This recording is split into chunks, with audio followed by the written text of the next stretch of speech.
مرحبا وأهلا وسهلا بالجميع، وأهلا وسهلا بكل ضيف جديد انضم لعائلتنا. بتمنى تكون الفيديوهات عم تعجبكم، وما تنسوني باللايك والشير ليرتفع الفيديو، وتدعموني وتشجعوني بالاستمرارية. بدعمكم تكبر القناة، تكبر عائلتنا إن شاء الله. اليوم وصفتنا شهية لذيذة طيبة كتير سريعة التحضير، بيكاتا الدجاج. اللي حابب يشوف كيف حضرنا هالصحن الشهي تابعني بالفيديو لنشوف الخطوات والتفاصيل. هلا خلينا نقول بسم الله ونبلش بالتحضير. عندي كيلو من السفاين المسحبة مقطعتهم بهالشكل، أكيد مغسولين ومنشفين كتير منيح. عملتهم أنا شرحات رقيقة، ما بدي اياهم كتير سميك.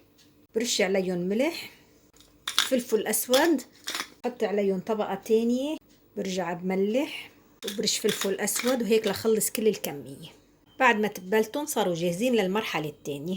بصينية حطيت معلقتين زبدة مع معلقتين زيت نباتي، وهلأ ناطرة الزبدة لتذوب. بعد ما دابت الزبدة هلأ عم بنزل بشرائح السفاين. هلأ بدي أقلبهم. بلشت تتحمر عندي شرحات السفاين، هلأ صاروا جاهزين إني شيلهم، وأكيد استووا لأنه نرقى. شوفوا ما شاء الله هالألوان والريحة بتشهي. شلت القصم اللي استوى وتحمر، القصم الباقي تركته لحتى أكيد يكمل استواء ويحمر.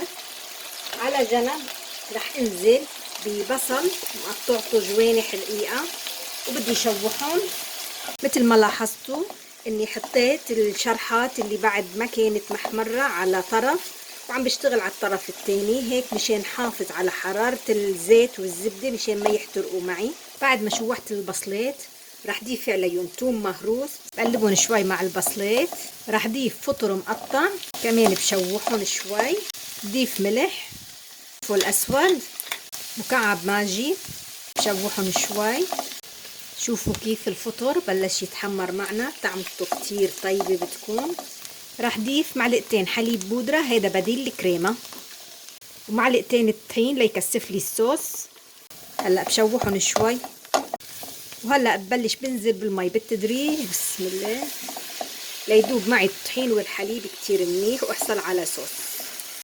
بلشت تغلي الصوص. هلا بهالمرحلة بعدل الملح والفلفل الاسود، وبرجع عليها شرحات السفاين اللي قليناهم. بخليهم على النار ما بدهم وقت كتير، 10 دقايق ربع ساعة بالكتير بيكونوا جاهزين. السفاين عندي اياهم مستويين بس مشان تعقد اكتر والنكهات تدخل ببعضها. البيكاتا صارت جاهزة، تركتها على النار ربع ساعة على نار خفيفة وكنت مغطاية عليها. عقد الصوص والنكهات دخلت ببعضها، هلا صارت جاهزة للتقديم. شوفوا ما شاء الله منظر الصحن، منظره بشهي، طعمته كتير طيبة. بنقدم لك بيكاتا مع الرز أو معكرونة مسلوقة أو بطاطا بيوريه. بتمنى يكون عجبكم الفيديو وتطبقوا الوصفة. بشوفكم بوصفات جديدة من أكلات مع أم محمد. السلام عليكم ورحمة الله وبركاته.